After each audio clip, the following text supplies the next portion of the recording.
it's Stacey Tuttle with Bridges 52.7. I want to take a few minutes to talk about Song Sung Blue with Hugh Jackman and Kate Hudson.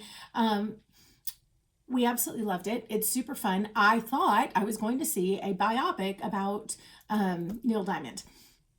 That is not what this is. I was very surprised. So I don't know if I didn't do my research, or maybe the preview doesn't give you that. I don't even remember, but I know I was delighted and surprised with how wonderful the movie is, especially when it was not at all what I thought I was going to watch. It was probably better, frankly, but it is a story about this couple who Hugh Jackman called himself Lightning. I think his name was Eddie. Anyways, Lightning. And then the girl that he marries that he calls Thunder. That was kind of their act. They're in Milwaukee, and they they impersonated Neil Diamond, but not quite, and I'll get into that distinction. So it was kind of a Neil Diamond tribute band that became really popular, and some of their ups and downs and how they met and, all these things.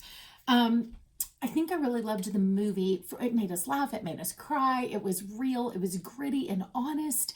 And yet there was no sheen on things. And yet it was like all the more beautiful because of that, because it was so real about life and love and people trying to do the best they can with the messiness of life, right? So, I mean, they're very honest. He struggled with being an alcoholic at one point, and they were both coming from divorces, and they're both kind of hot messes, and yet they're beautiful together. And to me, it reminded me a little bit of like a blue collar version of Silver Linings Playbook, just in that sense of like that raw, gritty honesty of people just coming together in all of their humanity, right? Okay, I want to start first off and talk about this little distinction that he did not want to be a Neil Diamond impersonator. And he had people around him who were impersonating all these different acts. And he was kind of in that circuit. But he really, when he decided to go down the Neil Diamond track, he was very clear that he did not want to just be an impersonator. He wanted to do an interpretation of Neil Diamond, a tribute band. He wanted to be a Neil Diamond experience.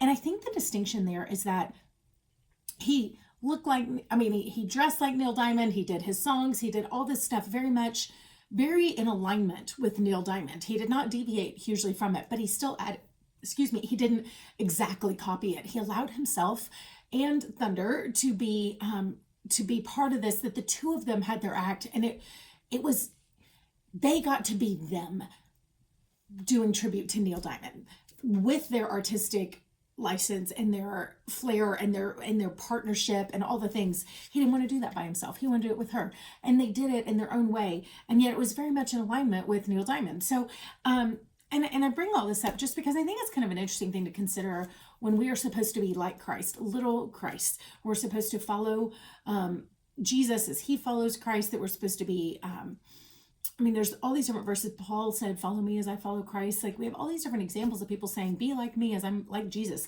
So there's this sense of us, I would say even a call to be an impersonator of Jesus.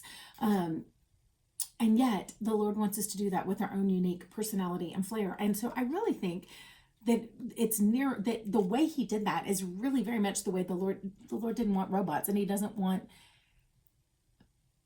he doesn't want us to lose our personalities and our flair and the ways that he made us uniquely as we are being like Jesus. He wants to express Jesus through us as nearly as possible, but still as us. And so I just think it's kind of an interesting distinction to kind of play around with a little bit, that our lives should be a tribute to who Christ is, and we want to model him so closely that, again, when we look in a mirror, we see him, we see us. Like, we should be, when we look in that mirror to look at him, we should also be seeing ourselves. It should be so that us and him are so alike that we see ourselves and we see him all at the same time. But also, I think he really delights in us having our own personalities and flair and expression of him, that we get to shine through in that as well. And I just thought it was kind of an interesting thing to consider, the way he did that and his distinction in those two words. And I would say he did both largely. Like, he did impersonate Neil, but also with his own tribute and personality. So it was an interpretation as well. And I think an interesting phrase is unity with distinction. He was unified with Neil Diamond in his presentation and the songs and all those things, but there was still distinction. And I would say that's a phrase I've heard used about the Trinity, right? There's unity with distinction. So anyways, okay. So the other thing I want to point out, there were some interesting things that happened with Thunder. And there was kind of a tragedy that happened. I don't want to spoil it. And at the beginning, it nearly takes her out. And then she kind of comes to this realization. She's just wallowing in depression and pity and pain and grief and all these things. But then she kind of wakes up out of it. She's like, I want to sing and I want to shine. Like I want to be, and I just think of that, the Bible saying like, don't hide your light under a bushel, right? She comes to this, like, I want to do this. But part of the issue was the thing that took her out the first time happened again.